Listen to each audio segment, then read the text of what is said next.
Hello and welcome to intelliTALKS. And for today, I have a special guest, my friend Sebastian Herz from Zignify. Welcome, Sebastian.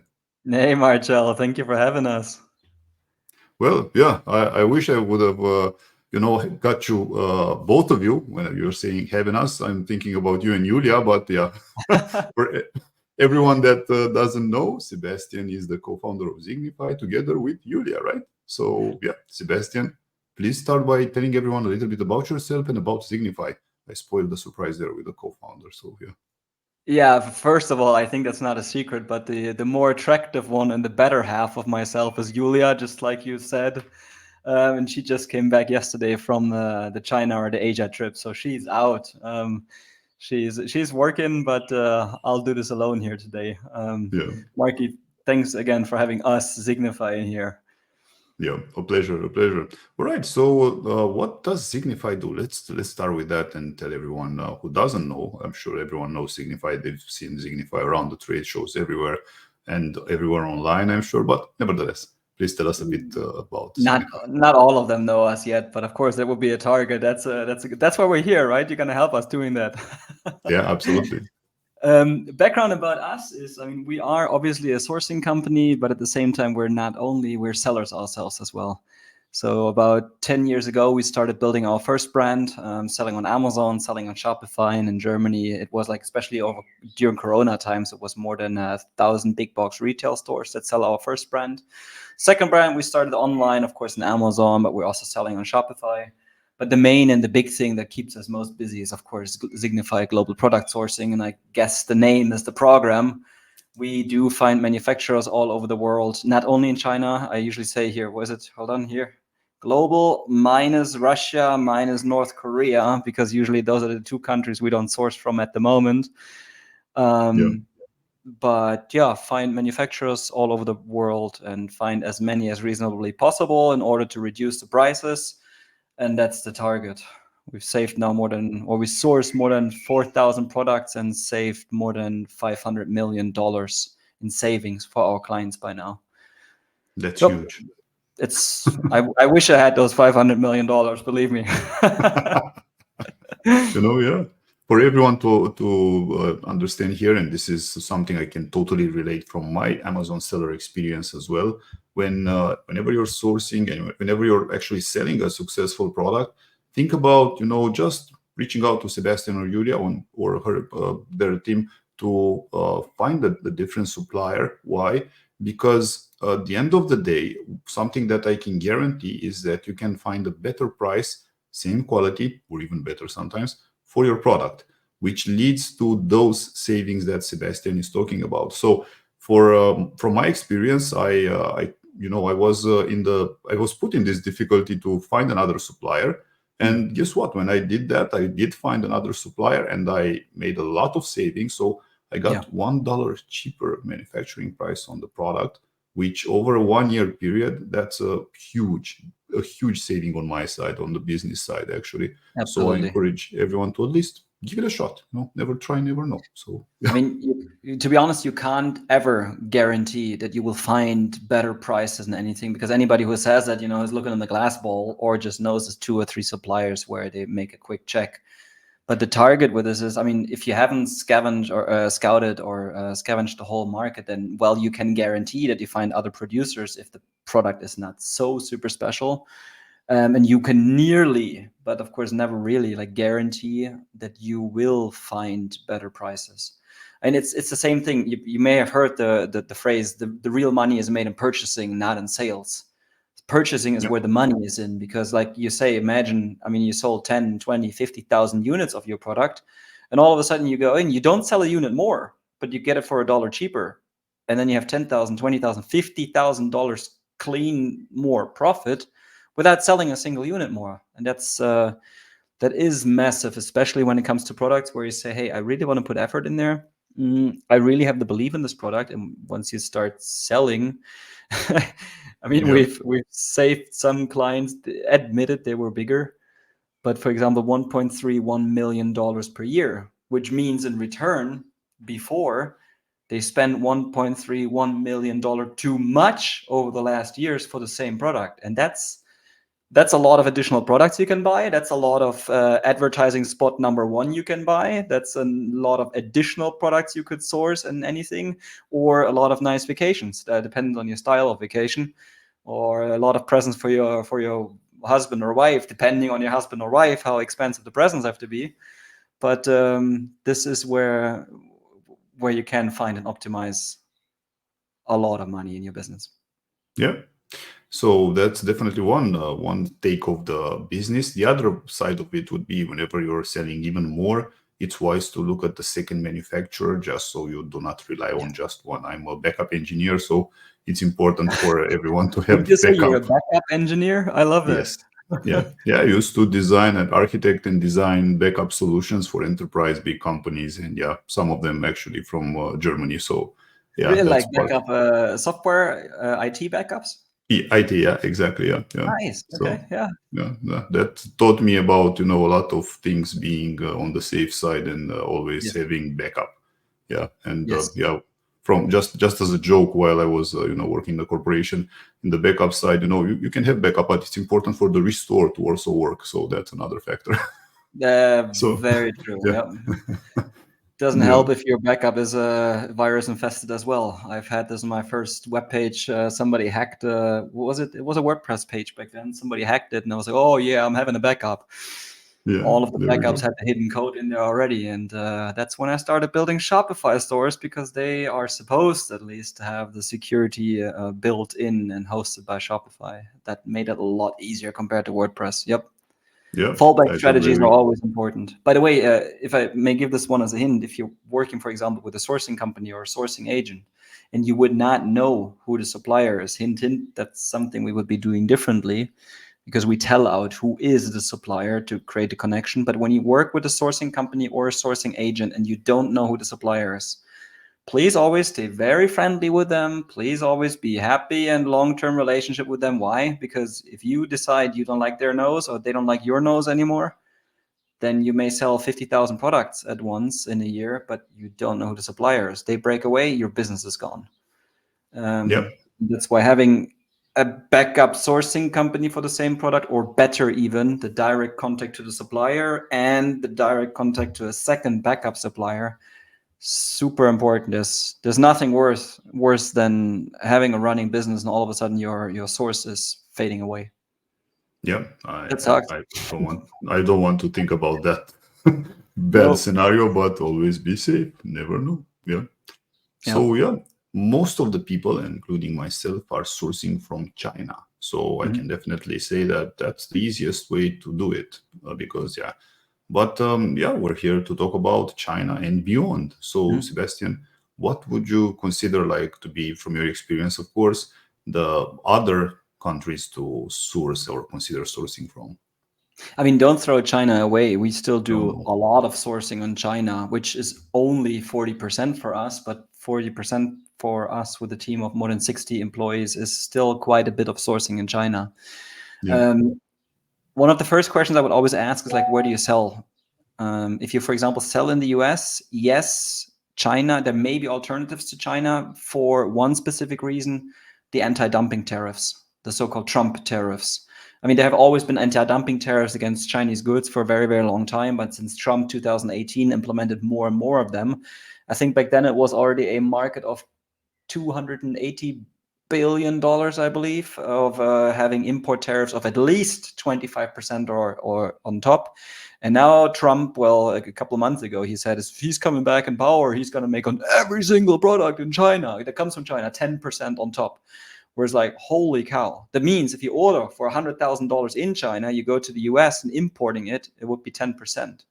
And that could be massive just to import it. 10% is the small one, because we had the one that we saved, $1.31 million. He had 27%, which is also still the lower range. We had higher ones as well. And on $3 million annual order, that's $810,000 just import taxes to leave at the US border to get it into the country. That's a lot of money. Yeah.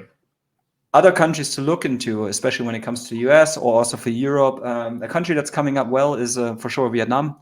but we're also doing a lot of Vietnam is very often a quite good country to look into many different products. Others, of course, Thailand, Malaysia, Indonesia, more and more coming up in the Southeast Asian region. India, Pakistan, Bangladesh, for sure, textile, leather goods, and all of this around.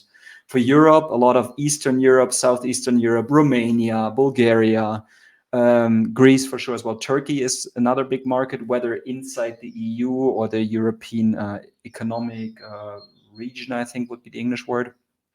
And I mean, the funny thing is, well, this is not the funny thing, but most of you know Amazon Basics, or Amazon has its own brands.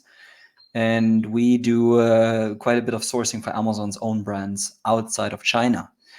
And for that, here comes the funny part, is this actually reflects everything that we do for most of, you know, the aggregators that we source for, other smaller companies that we source for. And they source in the same pockets, of course, as the other companies, but they came kind of later.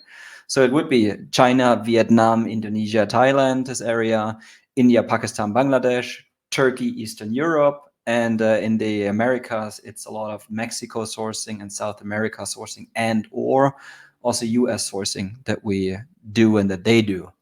And when you want to look into those countries, if you take any product, whether it's like a French press, you know, could have cleaned this one, but I've used it today. The what you would be looking for is, of course, I mean, what is this thing mainly made out of? Major materials, of course, in here it would be glass. So you'd be looking into countries where glass production is strong. If some others are plastics production, you would look where they come from. And when you, for example, want to have freshly squeezed orange juice, then you probably would not look in Norway or Canada, but probably some warmer countries. So always think of what is the main material it's made from, and then start looking into countries. When it's wood, well, you look into regions that are wood exporters. And this is one of the things you can ask ChatGPT or Google. It's like, what are the main exporters for wood? Or what are the main exporters for glass or consumer glass or whatever different types of glass you would have? So this as a small hint, when you look into which country it is, ask yourself what the product is made from, and then ask yourself which countries produce that. Yeah, that's definitely something to look into, especially when you're thinking about other countries. And this is a good one for me as well. Thank you for that. Also, ChatGPT is my friend every day. I talk to it every day about different crazy things. So why not toss in a question about, where is the best place? The phrase will change one day from just Google it to just ChatGPT it soon. Yeah. Fantastic, helpful tool. Yeah, definitely, especially for things like this that you want to have a quick opinion on, just not like a Google blog or whatever. Yeah, so it's definitely easier. But when it comes to sourcing and trying to go outside of China, so looking for a country like this, what would a company, like a company that's already selling on Amazon, what would be the challenges in terms of, or the risks, for that matter, in terms of tapping into different culture other than China? One of the main things you would definitely bring, it is tough to get over it, but once you get over it, you do realize it's patience. The Chinese, I don't know, I feel like they're born to sell, right? You send them a request and they give you an answer. They answer Sundays, they answer Chinese New Year, they answer day and night. The quality of the answer is a different topic, but they answer like all the time because they are driven to sell. They get a base salary and they get a good commission. So they are hungry. And the Chinese, yes, they are a hungry, work addicted sometimes country where they want to race and run, and everybody, I usually say, it's like, you know, there's no bigger capitalism than in China. Everybody wants to grow, and well, communism, bye-bye. A lot of it is going literally for oneself, for growing, for money. It's one of the bigger gods over there. But when you go now, I mean, look at us, right? We go to Europe and you ask one of those old white men who own a factory, and then you come in there and you go and you ask, like, so, well, could you please give us a quotation? You may not get an answer at all because they believe you just want to compare it to China, or they will say, it's like, oh, well, sorry, I'm sick right now and I'm not reading, my colleagues are not reading the messages, or the other way around, the colleagues are not reading the messages, or saying it's like, oh, what should we deal with you small potatoes? We have our 3-4 large customers. Why should we deal with you? And not even answer, or say, hey, we're going to retire in 2, 3, 4, 5 years. I get my house at the lake. Why should I deal with you? So convincing them, and this maybe as a small hint or as a hack, whenever you go and purchase, and you want to purchase, and that's a mistake that I see, like a mental blockade that a lot of people have. When you go to those factories and you want to buy, they owe you nothing. You're in the beginning, you're not buying, you're selling. You're selling an idea that, please get your butt up. It will be worth it for you to take the time and write me a quotation, because I want to try and sell a potential cooperation with you together, that you will produce the things for us with our brand. Yes, we may start smaller, but we have big future plans. And oh, by the way, we've built businesses before, so here's kind of a proof. This will not be always the way, but have this mentality in there. They don't need you to survive. They exist on the market for a long term, and most likely they have bigger fish to fry than you at the moment. This would be definitely one of the things to bring patience, to understand that you're selling an idea in the very beginning. And yes, you may need to contact them 4, 5, 6, sometimes 7 times until you get an answer. And please don't expect that every country, whether, like we over here in Germany, is like made in Germany, great quality and everything. It is good. It's a great slogan to sell to the end consumer. But do not expect the flexibility, the willing to provide you with packaging, to find packaging producers. Don't expect what the Chinese do for free in order to sell, that you will get this for free, or as a self-initiative by those producers in the other countries. It's a lot tougher, but it's possible. If you understand that, look at many of those companies, they may be still family businesses, but run for 10, 20, 30 years, and they're used to grow by the word of mouth. So they come, they have the big clients, they produce, they don't even take care of packaging, ship it out, and somebody else does it. That's my business. Why should I change? It's flowing, right? And getting this understanding that you get everything out of one hand, like from China, I have no doubt and no question, why has the rest of the world been overtaken or taken over by China, being faster and everything? And then us Germans over here, the factories complaining, oh, about China, they take everything away. Yeah, well, if you don't move, if you don't create everything, if you don't offer additional services, if you're not willing to work with the small ones, of course somebody who is hungry, like China, will take over. But there are many upcoming countries, and the ones who are now growing and understanding we need to do that, like China, say Vietnam, some African countries, some Mexican producers, of course, as well, especially when they're funded by the Chinese. They give, speed, but don't expect old traditional companies in Germany or in Europe who are there for decades to change and all of a sudden become like your go-to, I do it all for you supplier. Yeah. Well, that's a powerful insight, and thank you for that, Sebastian, because at the end of the day, I can totally relate to that. Usually manufacturers in Europe, at least, they are more like having their own big brands and don't care about, let's say, 500 units order from someone that wants to sell on Amazon. But my question is very straightforward to you. Does Zignify do all this heavy lifting for me as an Amazon seller if I reach out, of course? Of course. Again, this sounds tough. This sounds hard. This sounds like it's not possible, guys. Whether you use us or you do it on your own, the only thing you need to understand is, like, stick to it, be persistent, say that you want it, and be open that you maybe search for packaging producers and arrange for the shipment, or maybe get some of the ingredients. As weird as it may sound, somebody who builds a table or some wall shelves, be prepared that you maybe will arrange for getting the screws and the material, whatever they need to build it. Yes, sometimes it's down to such small mundane thing, but it's possible. So just be prepared that either you will do this on your own, or a sourcing company, of course, like us, will do those things for you. It's more time, it's more patience, until we smarten up the rest of the world outside of China that this is needed if they want to grow themselves as well. Just be patient. And what helps as well, I mean, I guess hold on, you're on this side over there. I guess you would prove and say this is absolutely right. If you go to Romania and you come with German or English, you may have a lot better results if you all of a sudden have a Romanian speaker, or you go to Bulgaria or anywhere else, or you go to Poland and you have a Polish speaker who can help you do the sourcing there locally.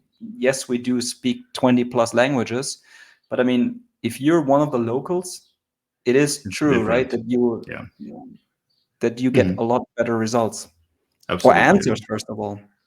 Yeah.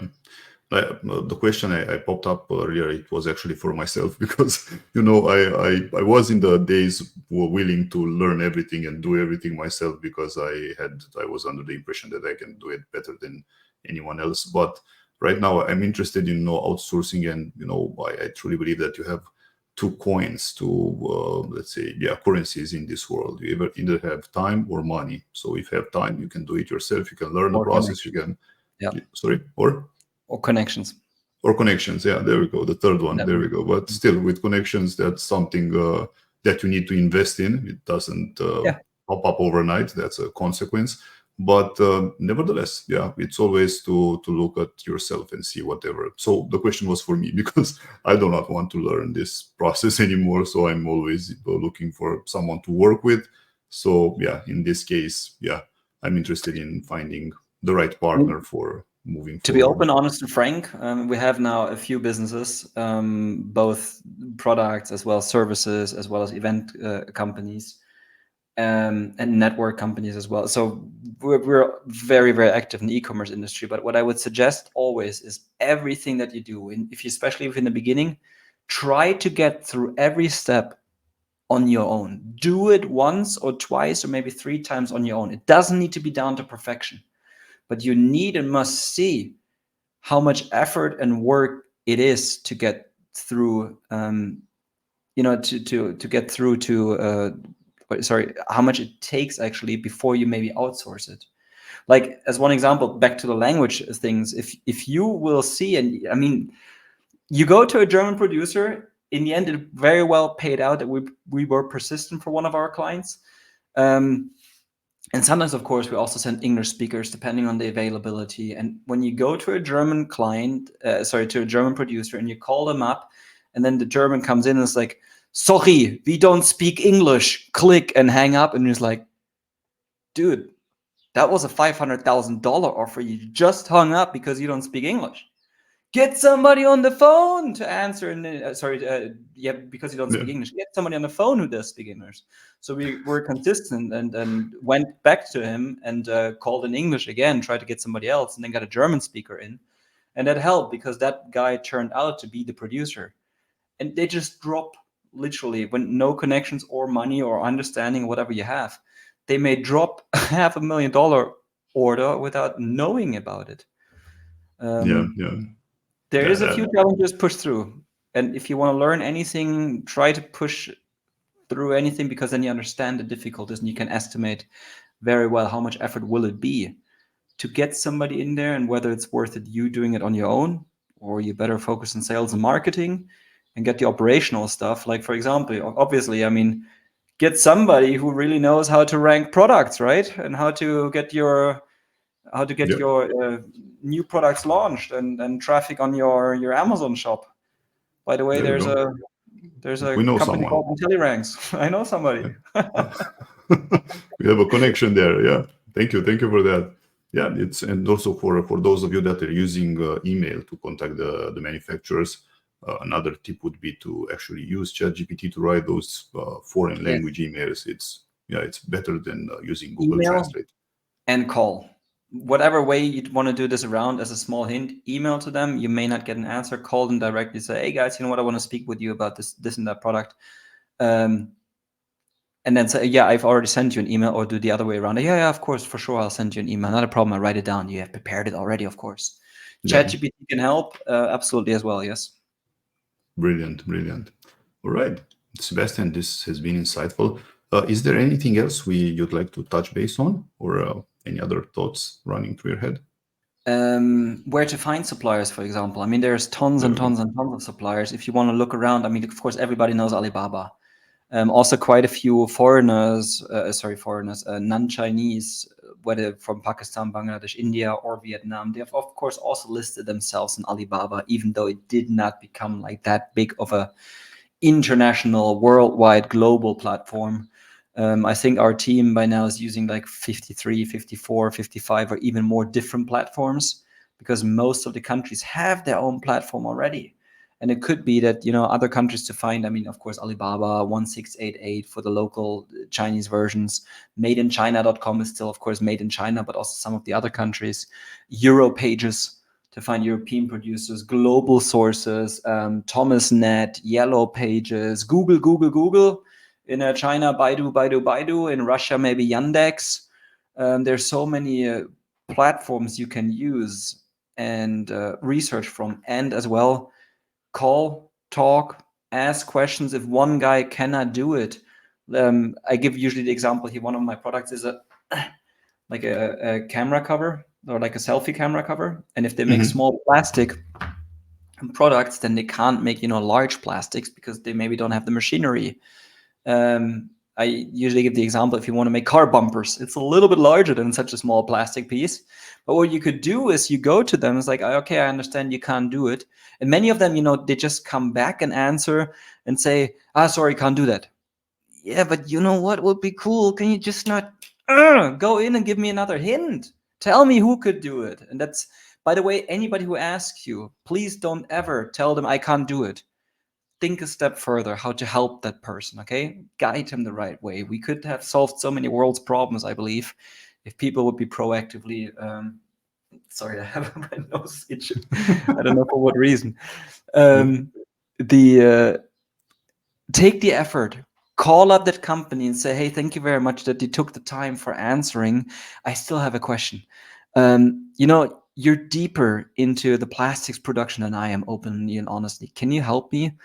And who would you contact, or whom would you contact if you were in my situation? Most likely, you know what they will say? Oh, sorry, I don't know.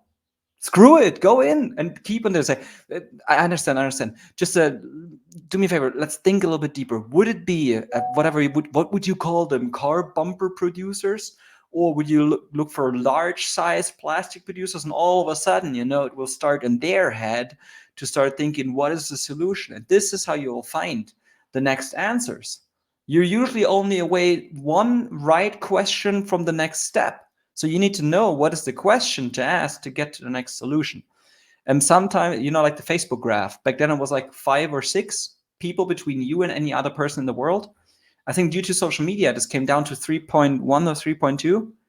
So that people are so much more connected and people know so much more. And if you just bother the heck out of them and ask them for a very kind advice, they may get you a step further. And you may only need 3 or 3.5 connections to be at where you want to be.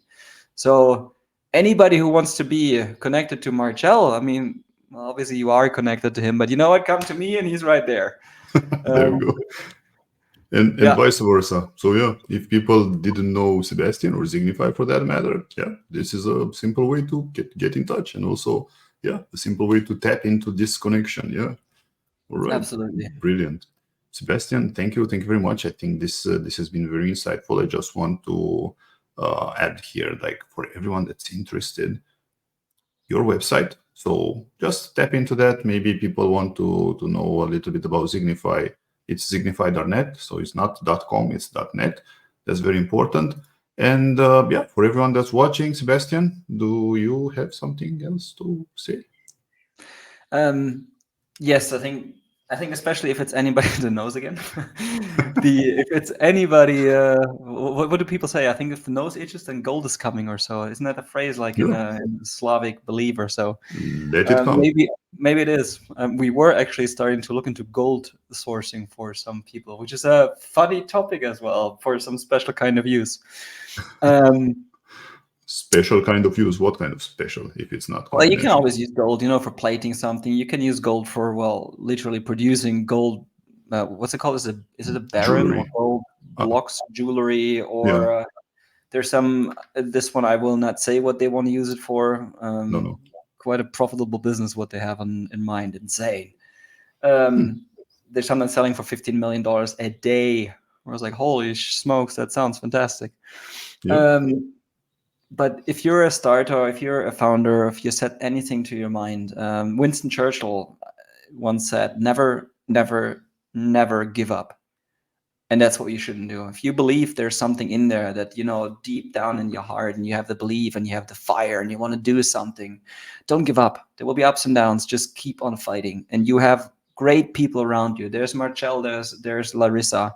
There's so many else in our industry out there. Anybody who is, you know, even open for a call. And I mean, look, we see each other like on so many trade shows. We see each other online. We have so many other great people out there, and all of them having that network and power around you. Don't ever give up. You believe in it. There's so many people out there. Just sometimes ask for help. You will get it. Absolutely. And I know the same as, you know, our companies, yours and ours. We help each other. We know each other. We spread a good word, and we help the clients. You're never alone. So don't ever give up. If you give up, I'll kick your butt. There you go. Powerful words, yeah. And I love the last part as well, yeah. Super. Nice. Right. So yeah, it's never about, you know, no business is actually failing. It's always the guys that are running the business that are tired to fight for it. So that's definitely another way of looking at it. All right. If I may add one last one. Yes, please. I think more and more people are waking up. I mean, for once, of course, to understand if you don't need sourcing only for new products or to grow your portfolio, but of course to optimize your profit is go in and look at your best sellers. But the thing that I wanted to drive forward is like all of us have kind of the sickness of thinking Amazon only. We're all Amazon sellers, yes, but if you are a brand builder, a brand owner, and you want to build something big, Amazon is super important and one of the easiest markets to sell. But do me the favor, also think about if you want to build a brand, become not fully independent of Amazon, but focus maybe on Shopify, focus on big box retail, focus on social media, focus on influencers and so on. You want to build a brand, right? Amazon is one channel, but not everything. Maybe by far the largest channel for most of us, and that's why it's important to focus on. But do not be fully dependent on Amazon only. I've been doing this for 10 years, and with my first brand, it would have hurt me a lot if I would not have sold in more than 1,000 big box retail stores, or over Shopify, or with influencers. There you can, if you land a full hit, you make more money than on Amazon. But again, that channel to get yourself popular, to get the product out there, very important still. Yeah, very powerful and very important. Thank you for this, Sebastian. Really, really insightful. All right. For everyone that wants to tap into this opportunity, we do have a special offer as well. Sebastian, you want to tell everyone about it? I would add it. Sure. Happy to. I mean, if you book a call, we usually have like 30-minute free of charge sales calls, obviously. But we want to take the chance if you put in the code word intelliRanks, free of charge consultation, and we'll take some extra time. We'll look into your current situation. We'll analyze and ask you, so what are the products that we have? And we give some estimation. Is there maybe potential to find products either in the same country, in other countries, and or to see, you know, just to estimate the truth. One really only knows when doing the work. But estimating whether there's potential to say, can we save some money? Could there be potential for you to get, you know, alternative suppliers, save money? And we'll take some extra time a little bit for that. So just put in there, I think, let's put the code word intelliTALKS podcast, and then we know that it should be a deeper consultation. All right, I can adapt to that, intelliTALKS. There we go. There you go. Fantastic. One click. Thank you so much, Marcel, for making this interview. And I mean, here, a shout out, really. I need to show this direction. A shout out to you guys really for, taking this effort and reporting about other things, sharing other solutions. This is nice. This shows that you care for the customers. This shows that you care for and anybody who has met this guy in person in life at events, you will just see and feel that both him and 𝗪𝗏. I remember our time in 𝗶𝗏𝗯 at the beach. Yeah. It was really good. You see when you interact with people, they mean it good from the heart. They are into working with clients. They are into working and helping. And yeah, I guess I may need you guys soon as well for ranking some new products. So intelliRanks, go there and help and understand how they can also, get some real feedback and some real Thank you. promotion of your products and get them out there. Thank you, Sebastian. Yeah. I like those two. It's right back at you, and we're looking forward to seeing you somewhere in the world, wherever that might be. So yeah, thank you for taking your time. Once again, I'm adding for everyone here, zignify.net, and yeah, if any questions, feel free to maybe comment on the video or reach out directly to Sebastian and the team, and they're more than happy to give you some good insights and information, very powerful things. Thank you, Sebastian. Yeah, looking forward to seeing you soon again. Thank you so much. Feel free, if you want to, of course, connect on LinkedIn, connect on Facebook. You find Sebastian the Connector Herz with a few Chinese characters, or Julia Blinova. Anywhere where we're connected, I think we're all open as much as we have time to help and be there. Thanks so much in the description. Thank you, Sebastian. Cool. Yeah. See you soon. Bye. Take care. Bye-bye.